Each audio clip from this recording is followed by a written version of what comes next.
hay una cuestión instalada donde, bueno, lamentablemente el Estado viene fracasando, te decía, en las tres variantes, ¿no? Por un lado el tema de las adicciones, por otro lado el tema del narcotráfico y por otro lado también el lavado de dinero.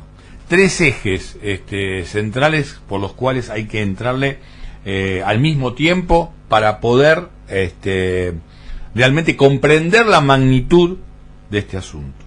Nos va a ayudar a pensarlo el licenciado Alberto Calabrese. Él es especialista en prevención y asistencia de adicciones, es exdirector del Ministerio de Salud, asesor del CEDRONAR, asesor institucional del Fondo de Ayuda Toxicológica, el FAT, una institución que realmente hizo escuela en lo que tiene que ver con el enfrentamiento a este tipo de problemáticas, la primera ONG del país que se dedicó al tratamiento y la prevención de las adicciones. Alberto, ¿cómo te va? Edgardo Chini, como siempre, un gusto saludarte. ¿Cómo andamos? Bien, y bueno, quería compartir contigo... Sí, ya estuve escuchando un poco y la verdad que me entusiasmó porque es un tema que lo he discutido mucho, el de el armamento en manos de los particulares. Sobre todo, quisiera agregar dos cosas. Dale. Una, porque en algún momento estuve en un foro de gente que se suponía muy pensante e importante y todo eso, del cual me retiré porque había un par de gente muy intolerante con la cual no se podía argumentar nada, ¿no? Porque siempre esa defensa irredenta hacia los Estados Unidos. Yo admiro muchas cosas del pensamiento norteamericano, de los autores, de la cultura, etcétera, pero esto no me hace que yo no pueda ver cuáles son los defectos ostensibles del sistema norteamericano. Por lo pronto, que es efectivamente el país del occidente, que probablemente discute en todo caso con Brasil y en todo caso con México, pero tiene, para que se den una idea, más de 45.000 muertes por año por armas de fuego. Es una barbaridad. O sea, es el país más armado del occidente. En manos de los particulares hay un promedio de 3 armas de grueso calibre por persona. En promedio, ¿no? O sea, quiere decir, habrá quien no tiene ninguna y hay quien tiene 30. Mira, te doy un dato. En Estados Unidos las personas que viven en hogares con armas de fuego tienen un 90% más de posibilidades de ser víctimas de homicidio. Totalmente. Y justamente con eso quería cerrar antes de empezar a hablar de los otros temas. Sé positivamente que el 30% de la estadística mortal es entre cercanos y por confusión de personas, supuestas intromisiones al hogar, que por ahí es el hijo que llegó tarde y se coló por la ventana, cosas por el estilo, y terminan en desgracias que son irreparables, porque el daño que provocan no tiene arreglo alguno. Y la tendencia mayor al suicidio con arma de fuego al tener tanta disponibilidad también. Sí. De todas maneras, como vos bien recién decías, digo, y es un tema para abordar en profundidad, por ahí tiene que ver con también una cierta cultura, ¿no? Del estadounidense, lo que tiene que ver con que ellos, incluso pasa en otros asuntos, como por ejemplo el tema de los impuestos, de la autonomía de los distintos estados y tal, de que ellos creen que no necesitan de un Estado tan presente y se pueden defender. Sí, porque les han inculcado esto de que el Estado no es necesario más que para la defensa del país, que obviamente no es defensa, son ataques del país a otros países. Es un país que además tiene en sus 230 años de historia más o menos solamente 16 años de paz. Solamente 16 años de paz en toda la historia. Sí, pero con pocos conflictos puertas adentro, ¿no? Digo, salvo la guerra civil, que fue exactamente. importante, la primera guerra moderna, con transporte a través del tren, con artillería ya de retrocarga, empezando a usarse en el campo, con ametralladoras a mano, pero ametralladoras al fin, en fin, fue una riqueza. Que los dejó además después muy posicionados justamente en la fabricación de armas, ¿no? Que también esto también hay que pensarlo en perspectiva, ya ¿no? Hizo justamente en ese sentido, hizo ya, era una una potencia armamentística. De hecho, lo que se discutió en la Primera Guerra Mundial, 60 años después, era quién cortaba el bacalao. Todavía era sacar del medio la competencia, que en ese caso era la de Alemania, en favor de Estados Unidos, pero fundamentalmente de Inglaterra, que salvó las papas, pero con mucho costo, y la aparición primaria de Estados Unidos, que se consolida después en la Segunda Guerra Mundial. Sí, incluso esto que vos decías recién, digo, de ir hacia el lejano oeste, bueno, cuando nos vamos extendiendo, llega un momento donde tu territorio crees que es todo el mundo, y de hecho hay algunas encuestas hechas donde le preguntan a los estadounidenses, si conocen el Centroamérica, y le dicen, por ejemplo, sí, estuve en el Mississippi, ¿no? Como que en realidad hay un microclima también que obviamente está digitado, por algo ¿no? se autodenominan americanos, se resumen el continente en ellos. Y podríamos seguir hablando de cuánto de esto también se está poniendo en juego en la disputa bélica, y los Estados Unidos, el rol que está cumpliendo en Europa también, ¿no? Con su nuevo ingreso. Europa está pagando carísimo en seguirle el tren a Estados Unidos. Va a gastar el doble, pasan de un 1% del Producto Bruto en defensa a 2% por pedido norteamericano, con compras obviamente mayoritarias de material bélico a Estados Unidos, punto 1. Punto 2, pierden el petróleo barato de los rusos, que lo siguen comprando en forma indirecta, porque viene ahora a través de la China o de la India o de Turmequistán, pero todo elaborado por Rusia. O sea, yo enseño geopolítica de las drogas y estos temas me son caros y los conozco bien, porque tengo que informarme mucho para esto, ¿no? A mí hay dos cosas que me interesan, que son drogas y sociedad, y geopolítica de las sustancias. Y todo esto, para volverlo al tema que vos preguntás, quiero agregar algo para el conocimiento de la mayoría de la gente que cree que con armarse ya está. Armarse sin tener conocimiento del arma, claro, y sin práctica es lo mismo que tener una onda de las primitivas, de esas ondas que eran un lazo que uno agitaba la piedra, daba círculo hasta que la soltaba, que tiene una potencia enorme, debo decirlo. A determinada distancia tiene la potencia de un 44 Magnum, para que se den una idea que esa no eran cualquier cosa, como la onda que mató David a Goliat. Pero bueno, eso únicamente lo puede manejar una persona que se entrenó. No, y además que muchas armas de fuego, a veces cuando hay muchos actos de inseguridad y demás, son armas que obviamente ya han perdido su funcionalidad correcta, y esto también es una tarea que el Estado debe tener muchísima más presencia, y donde muchos marginales y demás la aportan, la usan y no saben cuándo gatillan, porque por ahí es muy celoso ese gatillo, y al no tener entrenamiento hay también, otra ¿no? cosa que la gente no ignora. Si una persona no tira una cantidad de tiros, porque en algún momento por una cuestión de asesoramiento político estuve estudiando cuánto entrenaban los policías en la provincia de Buenos Aires, estoy hablando de la década de los 90, era tan poco los tiros que tiraban que obviamente después pasaban las cosas que pasaban. Pero para que la gente se dé una idea, una caja de calibre 38 está alrededor de los 12.000 pesos. ¿Cuánta gente puede gastar? Claro. Y se gastan les puedo asegurar, en segundos, minutos. Entonces, ¿cuánta gente se puede dar el gusto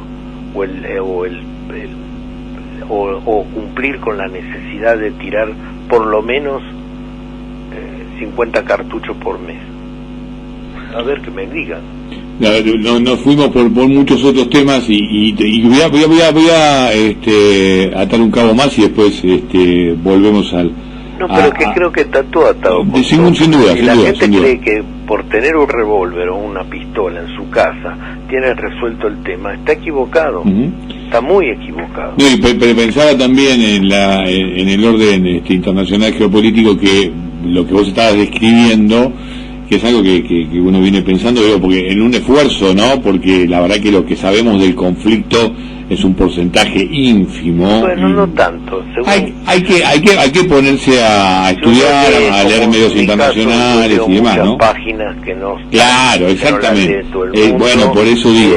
Yo lo seguía por la prensa internacional. Rusia está perdiendo. No, pero aparte lo que quería marcar también, siguiendo tu análisis también, que vos fíjate cómo Rusia de alguna manera termina beneficiando a Estados Unidos, ¿no? En lo que tiene que ver con el desembarco nuevo en el viejo continente europeo, ¿no? Sí, y quitándoles, incluso haciendo leyes para quitarles, ¿cómo se llama? Porque hay que ver una cosa, los europeos en los últimos 20 años tuvieron un petróleo barato que venía directo de Rusia, gas barato, nafta barata, etcétera, que además les permitió, por ejemplo, a Alemania ser la famosa locomotora de Europa, pero gracias al gas y al petróleo rusos. Entonces, ahora lo resignan. A Rusia esto no lo perjudicó porque le hizo ganar más de 300.000 millones de pesos, de dólares, que por otro lado le congelaron de sus cuentas en el exterior. Y sin embargo, sí, o sea, Rusia está más beneficiada hoy por hoy. Es más, la crisis de esto de los bancos que empezaron a caerse tiene que ver con esto. Se ha roto la cadena del comercio internacional. Por eso China apuesta tanto a la paz, porque no le conviene el estado de guerra. Porque una de dos, o se va a una guerra con enfrentamiento grave, que puede ser incluso nuclear. Los que están fogoneando mucho y mal este tema son los ingleses. Por ejemplo, ahora esto de haber ofrecido munición con uranio empobrecido cubriéndola, que es mejor para perforar blindajes, que lo que usaron en Irak, hace que se contaminen enormemente con uranio un montón de zonas. Es literalmente una agresión severa. Hoy en Irak prácticamente no hay zona que no esté contaminada. Hay que llevar agua potable desde los lugares de desembarco como hasta pleno desierto, porque si no, no se puede tomar nada.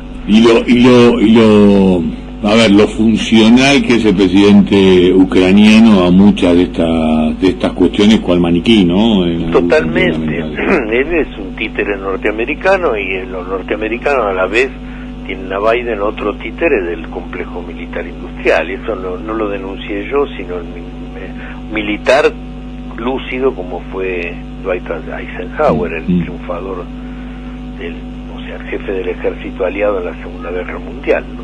Y en el medio de todo esto hay que decir también lo central, si se quiere, ¿no? La cantidad de pérdida de vidas humanas, que obviamente son un juego de tech para los líderes del mundo, pero que en realidad estamos hablando, obviamente... Sí, en un mundo que además oculta su guerra. En este caso la vemos, porque por ahora se ve, pero recordemos que en este momento hay 14 conflictos graves en el mundo. Algunos de ellos, como los del Congo, ya costaron más de 1 millón de vidas, claro. Seguimos conversando con el licenciado Alberto Calabrese.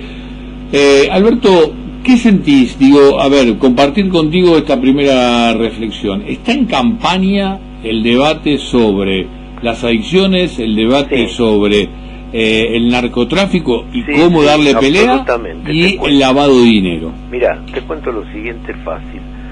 Primero que nada, casualmente vengo de la ESMA, que hubo un gran congreso que mañana termina, sobre derechos humanos, derechos de primera y segunda y tercera generación, una cantidad de cosas que tienen que ver con una convocatoria enorme, amplia, muy interesante, muchísimos temas, etcétera. Y yo estuve en una mesa justamente allegada. Recién estuvimos entrevistando a Fernanda Gil Lozano, que es una de las organizadoras del foro.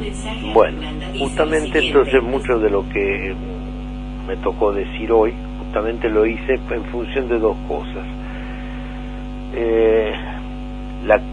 Digamos, el fogoneo para crear un sentido con un determinado rédito, y por otro lado ese sentido hecho, convertido en una forma de exclusión, de puesta afuera del otro. Con el tema de sustancia hay muchas formas, digamos, de crear el falso sentido y y sentido, digamos, de que las cosas son de una manera determinada, ¿no? Es muy común que se haga con los que ya pretenden, o sea, con aquellas personas que el sistema considera que están previamente apartadas. Y esto va para un montón de categorías, ¿no? Y la principal y la más gruesa sería la de los pobres. El fenómeno de sustancias es un fenómeno que yo llamo problema social global porque abarca a todos los estamentos, edades, pertenencias socioeconómicas, geografías, etcétera, etcétera. Pero se ve únicamente en determinado sector, del medio para abajo. El otro puede consumir, que a lo sumo va a tener ni una observación siquiera, puede llegar a tener que le digan apague el pucho, no sé, qué sé yo, no pasa nada. Es muy, muy, muy raro que uno vaya a una cárcel, aún a la especializada de F6, y salvo que haya cometido el delito de contrabando con sustancias, que eso está seriamente penado, no se va a encontrar con gente de clase media para arriba, ni mucho menos. Acá hubo casos famosos de una señora diríamos AAA, que en su momento, y fue un caso que salió en todas las revistas de esas clásicas de chimentos, vendía drogas en gran escala en un country importantísimo. Fue catalogada como haciendo negocio de narcotráfico, pero milagros de la naturaleza, cosa que no he visto en 40 y tantos años de carrera que tengo, la declararon enferma y a los 2 meses del ingreso a la clínica sana. Si hubiera sido una azafata, se comen 15 años, por lo mismo, 15 años. Pero estoy hablando de una azafata que es una chica también, clase media. No estamos hablando de un pobre. Si es un pobre lo entierran. ¿A qué sería funcional? O sea, cualquier cosa que sirva para calificar, clasificar y descalificar las 3 cosas, sirve para controlar a los que ya están en el pensamiento societario como para ser controlados. Hubo un cretino, otra cosa no podría decir, que un legislador de un partido, bueno, no digamos quién ni cómo, no importa, que se le ocurrió, presentó un proyecto para poner un centro de tratamiento al lado de la salida de toda la villa de la ciudad de Buenos Aires. Pero, a ver, como si fueran lauchas, ¿no? Entonces cada vez que salen de la cueva, las cazamos. En vez de ver cómo se negocian y se construyen, porque hay maneras, no voy a empezar a decir cuáles porque son muy sencillas de hacer, para mejorar las condiciones de vida, y con esto habría mucho menos problemas de sustancias. No, cazarlo para darle tratamiento. Esa gente no necesita tratamiento, o lo necesita en segunda instancia. Están corridos de los derechos básicos, o sea, vivienda, salud accesible, comunicación, ingreso, trabajo, etcétera, etcétera. Es eso lo que están buscando. Ahora, también, más saliendo del tema del consumidor y las adicciones en sí, también es una cuestión estructural en lo que refiere al negocio del narcotráfico. Pero justamente eso es lo que estoy diciendo. El negocio del narcotráfico, cuando decimos narcotráfico estamos haciendo lo mismo que con lavado de dinero, estamos haciendo una categoría que subsume varias otras. Contrabando, evasión impositiva, ilícito de distinta naturaleza, soborno, bueno, hay una cantidad de ilícitos que están todos englobados ahí. Indudablemente hay 2 formas de trabajar, o varias, pero digamos 2 importantes de trabajar del narcotráfico. Uno, en los grandes espacios donde se mueven los dineros serios. Para que te des una idea, hay un importante banco de la plaza que hace muy pocos días me tocó ver cómo había hecho una maniobra por 15.000 millones de dólares sospechosas, estoy hablando de la plaza de Nueva York, sospechosa de ser directamente lavado de dinero proveniente del narcotráfico, y como bueno, no había mucho interés de hacer una investigación a fondo, ese principal banco pagó una multa de $30 millones por $15.000 millones que había pasado. O sea, hoy el narcotráfico ha generado dos grandes cosas. Mejor dicho, el control de drogas, la prohibición, ha generado dos grandes cosas. Primero, alimento barato, eso no es la parte del león, para agencias de todos los colores que los pretenden controlar, que no controlan nada, o controlan muy poco. Segundo, y para que en las Naciones Unidas nos juntemos yo he ido muchas veces, ahí por distintas razones, cada 10 años a ver cómo está el panorama y prorrogar la meta por otros 10 años. Esto quiere decir que es un fracaso absoluto, pero no es un fracaso en dos cosas. Una, el negocio, que es enorme, que además hoy lo aprovechan mucho de los sistemas bancarios, que después lo externan hacia las cuevas offshore. Sabemos muy bien que la economía actual está, digamos, por un dólar que está constante y sonante en la circulación monetaria lícita, hay 5 o 6 dólares que están en las cuevas financieras offshore, ¿no? O sea, tanto continentales como extracontinentales. Pueden estar en Luxemburgo y pueden estar en Florida. Y donde el lavado de dinero es funcionar este funcionamiento justamente, ¿no? Absolutamente, porque si no, empecemos por algo. Estados Unidos tiene 16 estados lavadores. El primero es el del presidente, Delaware. Florida es otro. Colorado es otro. Hay un montón. Entonces, que no me nos vengan a contar cuentos, porque ellos forman parte de todo esto. Sí, sin duda, incluso con la forma en que le han dado históricamente supuesta pelea al negocio del narcotráfico. Que lo ha hecho más poderoso que nunca. Porque eso ya lo vimos en cortito y fácil con la ley seca, con el alcohol. Seguro. Lo vimos todo eso en chiquitito.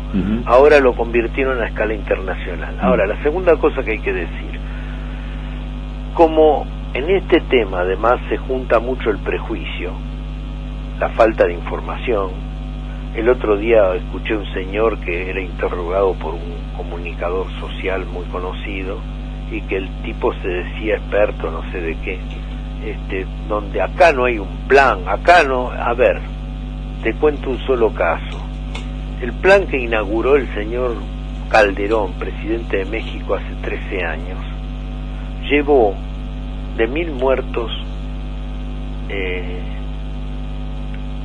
que tenían en ese momento por cuestiones ligadas al narcotráfico a 11.000, 12.000, y hoy, después de 13 años, yo estuve en México hace un par de años, antes de la pandemia, y me acuerdo que decían los titulares: llegamos a los 100.000 muertos y desaparecidos. No, además que uno de la palabra narcotráfico no la puede mencionar en ningún lugar público, porque de alguna manera alguien que esté sentado ahí a la redonda va a tener alguna vinculación, ¿no?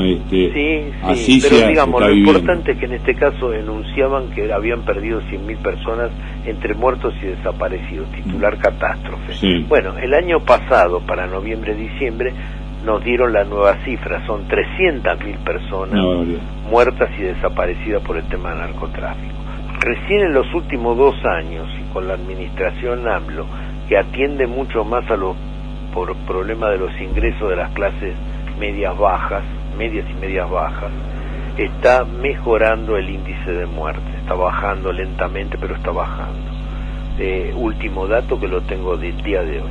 Última consulta te hago, Alberto. Lo que te quería decir, perdón, porque así hacerme después la última pregunta, es que naturalmente en un país como este, que se maneja muy prejuicialmente y que hay muy poca información y que está lleno de gente terca que dice estupideces como que hoy que decía necesitamos un plan. ¿Qué plan? Un plan como el de México para hacer otro desastre igual. Sí, no, bueno. Entonces lo sacan regularmente, cada tanto va a tener parche y te dicen el Rosario, y lo peor de todo es que en este momento el Rosario, el 75% o más de los que están muriendo ahí, que son jóvenes, lo hacen por conflictos de posesión territorial sobre dónde se vende, dónde se compra, dónde se trafica, no porque se están intoxicando con la sustancia que sea. Se lo dije el otro día a un colega tuyo,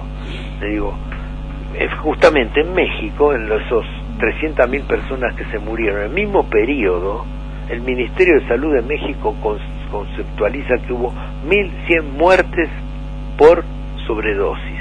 Mirá la diferencia. Claro. Mirá la diferencia. Bueno, en todo este escenario, entonces, ¿qué grado de credibilidad le das que realmente se está discutiendo en campaña electoral cómo solucionar este problema? Muy bajo, porque el conocimiento de la mayoría de los que discuten de esto es pésimo, no malo. Están llenos de prejuicios y con muy poca información, entonces no pueden discutir seriamente. En realidad lo que hacen es tomar el prejuicio generalizado, volverle a dar una vuelta de tuerca y decir las estupideces que dicen, tratando de convencer a la gente de algo que la misma gente a veces pide. Por ejemplo, queremos más policía. Y si ellos mismos saben y te dicen que la policía, ¿cómo es posible? Si yo sé que en tal lado venden, la policía no lo sabe. Sí lo sabe, pasa que es parte del negocio. Sí lo sabe. Alberto, te mandamos un abrazo grande, gracias como siempre para ayudarnos a pensar y para tratar de adentrarle a este tema de diferentes perspectivas, ¿no? Macanudo, cuando quieran. Abrazo grande. Lo mismo para ustedes. El licenciado Alberto Calabrese, espero que a todos nos haya ayudado a pensar un poquito más.